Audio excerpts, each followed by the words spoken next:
interessante que quando eu estava estudando sobre esse assunto, né, a gente sempre estuda, né?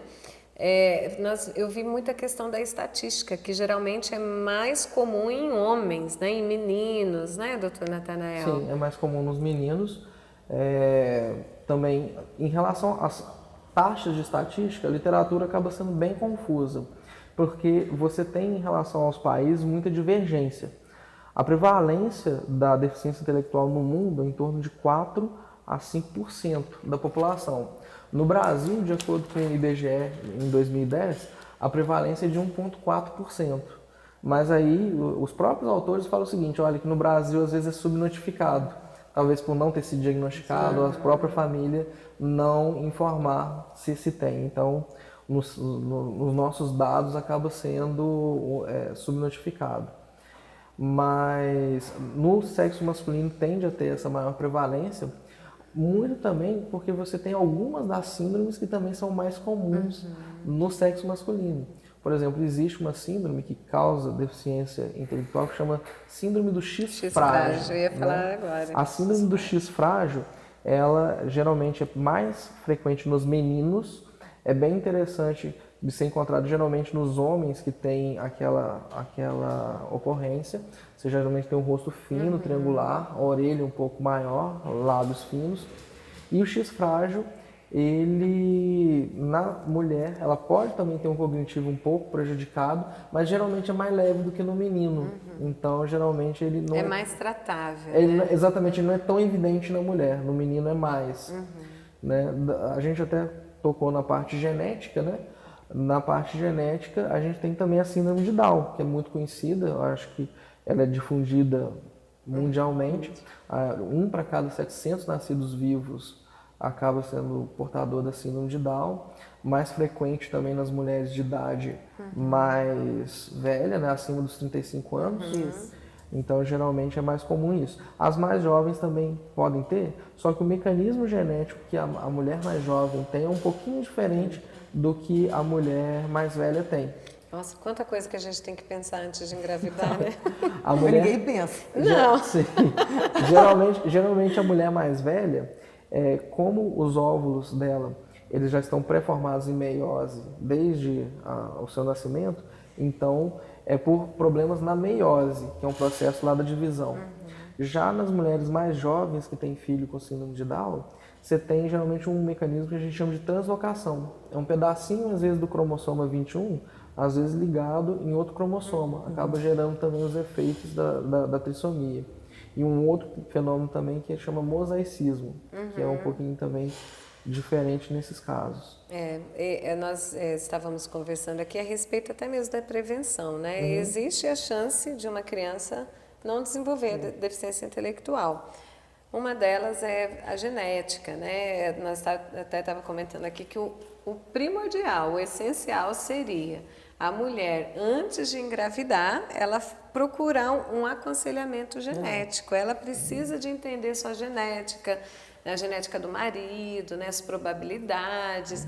Mas, infelizmente, a nossa cultura, eu acho que mundial, né? A cultura mundial. Exatamente. E até por questão de acessibilidade, né? Acessibilidade, Na questão verdade, é caríssimo, muito né? Alto. Agora, seria interessante uma mulher fazer se já tem na família um caso, né? Aí é importante fazer para você fazer ali, ver a genética, o que pode acontecer, as probabilidades, né? E assim, fazer o tratamento correto, fazer um pré-natal bem feito. A saúde da mãe durante a gravidez influencia demais, né? Nessa questão da deficiência intelectual, né, Bruna? Até alimentação hoje, né? Até a alimentação. Até alimentação hoje, tudo mudou. Uhum. Né? Hoje tudo tão diferente do que antigamente, né? Então... E uma coisa interessante que você comentou aqui mais cedo é sobre o ambiente, né? Às vezes a criança ela tem a predisposição, mas ainda não manifestou as características, os sinais não foram manifestados ainda, e aí o ambiente é propício para que ela tenha a deficiência intelectual, não estimula, não tem estímulo. Às vezes a criança tem um atraso na fala e lembra, nós falamos isso sempre. Meu pai também teve, porque minha avó também teve atraso na fala, mas depois ele ficou bem e tal. E não é assim, né? Eu tenho um caso lá na PAI que a criança chegou até a PAI, né, na clínica, porque os vizinhos foram falar que a avó saía para trabalhar e deixava a criança no berço. Então, assim, ele ficava o dia inteiro no berço, com 5, 6 mamadeiras lá. Então, assim, a hora que ele chegou na PAI, chegou igual um bichinho. Meu Deus. Por quê? Porque ele não tinha contato. Então, assim, saía para trabalhar ou saía para fazer alguma coisa. Ele mesmo já pegava a mamadeira. Então, ele mamava. Então, assim, ele... Às vezes ele não tinha essa predisposição, mas o ambiente... favorecia a dificuldade. E hoje, ele foi estimulado, hoje ele até dirige. E nós falamos aqui muito do pré-natal, a importância da mãe acompanhar essa criança, né? Tem tantos testes que são feitos, tantos ultrassons para verificar como é que esse bebê está desenvolvendo. E uma das perguntas que a gente até faz na anamnese... Não, tem até aqui a pergunta que foi enviada aqui para internauta aqui. Tá, qual foi a pergunta? Se por acaso o uso de drogas, álcool ou algum agente semelhante durante a gestação pode também interferir na questão do déficit cognitivo. E aí, pode, doutor Natanael? Pode, Bruna? Muito. Completamente, né? Tem até alguns vídeos nossos que nós já comentamos alguma coisa sobre, não aprofundamos, sobre a síndrome alcoólica fetal, né, doutor Natanael? Sim. E inclusive afeta completamente, porque o que a mãe ingere, né, vai para aquela criança no desenvolvimento neural, né? Tem todo esse processo, depende de tudo que a mãe faz. Então, fique atenta, né, se você está grávida ou está pensando em engravidar. Tome esses cuidados, vale a pena, é para a sua saúde, é para a saúde do seu filho, que futuramente será um adulto, né? E nós temos que pensar em tudo isso. Eu sempre falo para as mães, olha, nós estamos com os nossos filhos, a gente cria ele, mas não é para ficar ali debaixo da nossa asa, a gente cria para viver, ele tem que aprender a viver, né? Não vai ficar o tempo todo perguntando, então ele precisa de ter autonomia, ele precisa de crescer, e isso vem desde o ventre. Né, doutor Natanael? É muito sério isso, né? É uma frase que até Deus, né, nas palavras bíblicas, né? Muito antes que você fosse gerado no ventre de tua mãe, eu já te conhecia e te amava, né? Então, assim, muitas vezes a mãe também tem essa atitude divina, né? De também amar e se prevenir. Né?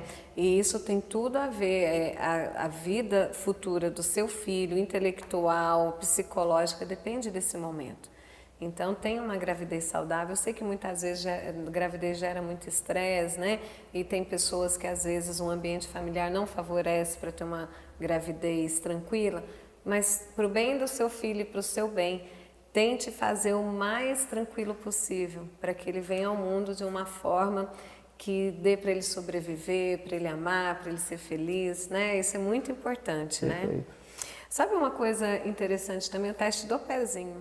Sim. A gente consegue, no teste do pezinho, verificar se... Consegue. O teste do pezinho, principalmente a forma mais básica, ele foi pensado em algumas doenças neonatais tratáveis que podem cursar com deficiência intelectual, como, por exemplo, a fenilcetonúria, que é uma doença que você restringe alimentos, então é tratável com dieta, ou mesmo o hipotiroidismo congênito, por exemplo, né, que pode também ser tratado... Quando tratado precocemente, facilita. Então, acho que a palavra que a gente define assim a questão da deficiência intelectual é o estímulo, né? O estímulo, estimular a criança ao máximo. Respeitar o momento. Respeitar o momento, ter um pré-natal tranquilo, né? Fazer com que essa criança ela tenha um ambiente saudável, né, Bruna? Embora muitas vezes nós sabemos que existem vários tipos de ambientes, né, familiares, mas tente proporcionar ali naquele momento para o seu filho um ambiente onde ele possa ter estímulos para ele se desenvolver, né? A deficiência intelectual ela não é uma doença, elas são limitações que a criança tem, totalmente tratáveis, estimuladas, né? Sobre cura, não temos algo relacionado à cura, né? Não existe uma cura, mas existe, assim, uma adaptação dessa criança ao mundo, uma adaptação dessa criança socialmente falando, né? De aprendizagem, dentro das suas limitações, claro, mas essa criança, ela tem condições de aprender dentro daquilo que ela oferece, né? E dentro dos estímulos que nós oferecemos para ela também, né, Bruna? Obrigada.